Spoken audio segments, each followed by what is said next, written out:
తోడై నీడై సామేలను ముందుకు బా నేనున్నా అని చెప్పిన మా ఉత్తమ్ సార్కు స్వాగతం సుస్వాగతం.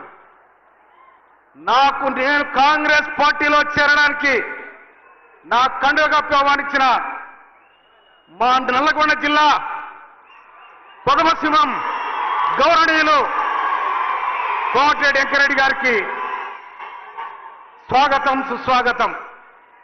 గౌరవనీయులు నా నియోజకవర్గం కిరణ్ కుమార్ రెడ్డి గారు మా పార్లమెంట్ సభ్యులు, వారు రిస్క్ తీసుకొని అన్ని విధాలా సహకరించిన మీ అందరికీ ధన్యవాదాలు. అదేవిధంగా నగరకల్ శాసనసభ్యులు తమ్ముడు ఈరేశం గారికి, భువనగిరి శాసనసభ్యులు గౌరవనీయులు అనిల్ కుమార్ రెడ్డి గారికి, గౌరవనీయులు బీరాయిలే ఆలేరు ఎమ్మెల్యే గారికి, విప్పు గారికి, అదేవిధంగా బిఎల్ఆర్ బీరాలగూడ ఎమ్మెల్యే గారికి, అదేవిధంగా ముందుగానే వాళ్ళ పేరు చెప్పాలి, వరుస ఇటు వచ్చింది, గౌరవనీయులు పిసిసి అధ్యక్షులు మహేష్ అన్న గారికి, కౌన్సిల్ చైర్మన్ గౌరవనీయులు ఉత్తమ్ సుఖేందర్ రెడ్డి గారికి, అసెంబ్లీ సభాపతి గౌరవనీయులు గడ్డం ప్రసాద్ గారికి, మా ఇన్ఛార్జి మినిస్టర్ గౌరవనీయులు అడ్డు లక్ష్మణ్ గారికి, మా పొంగులేటి శ్రీఅన్న గారికి, వేదిక మీద ఉన్న అందరికీ దండం. అయ్యగారు నీకు దండం.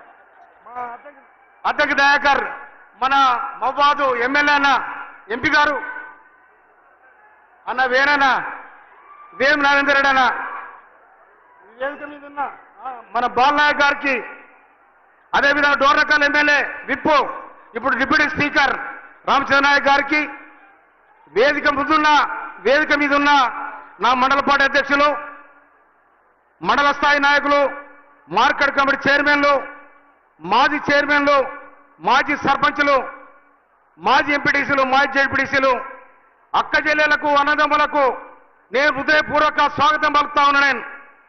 ఇది తిరుమలగిరి గడ్డ కాదు, తుంగతుర్తి పోరాటాల గడ్డ. ఈ గడ్డలో పాదం పెట్టిన రేవంత్ రెడ్డి గారికి మీరు వర్ష ధ్వనుల మధ్య చేతులెత్తి ఈల కొట్టి జై కొట్టాలని మనం చేస్తాను. నేను తుంగతుర్తి గడ్డ పోరాటాల గడ్డ.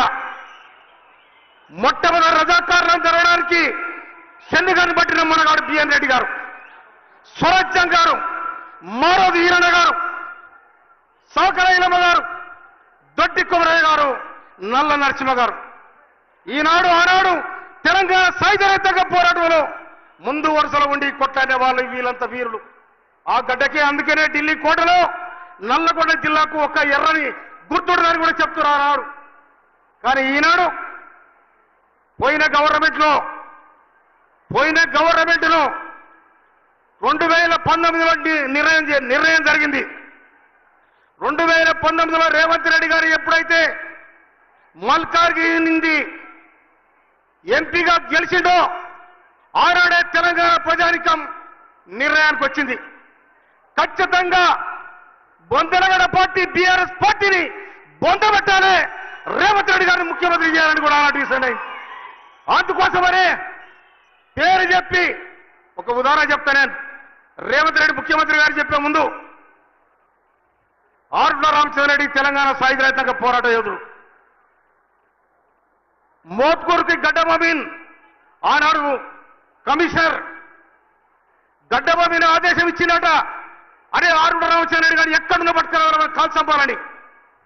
ఆరుట్ల రామచంద్రరెడ్డి సవాల్ ఇచ్చినాడు, కొడుక నువ్వు నన్ను చంపుడు కాదు, నాకు ఇంటికి వచ్చిపోతానని చెప్పిండట. కానీ ఆయన ఏం చేసిండు? ఆరుట్ల రామచంద్రరెడ్డి అంటే మా అన్న ఉంటుండే, మా అన్న పేరు మందులు లేవి.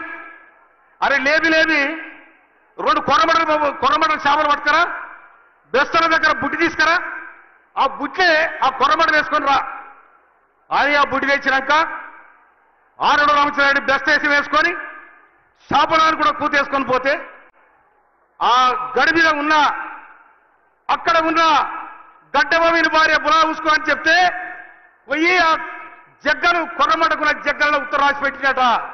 అరే కొడక నీ ఇంటికి వచ్చిపోయిన ఇది తెలంగాణ సాయుధ పోరాటానికి ఉన్న గడ్డ ఇది అని సవాల్ ఇచ్చిన రామచంద్రారెడ్డి ఇవాళ రేవంత్ రెడ్డి గారు చెప్పిండు, నేను వస్తున్నా, ఈ రాష్ట్రాన్ని ముఖ్యమంత్రి అయితే కాంగ్రెస్ పార్టీ అధికారం చేస్తానని సవాల్ ఇచ్చి ఇవాళ ముఖ్యమంత్రి కలిసి సీట్లో కూర్చున్నా.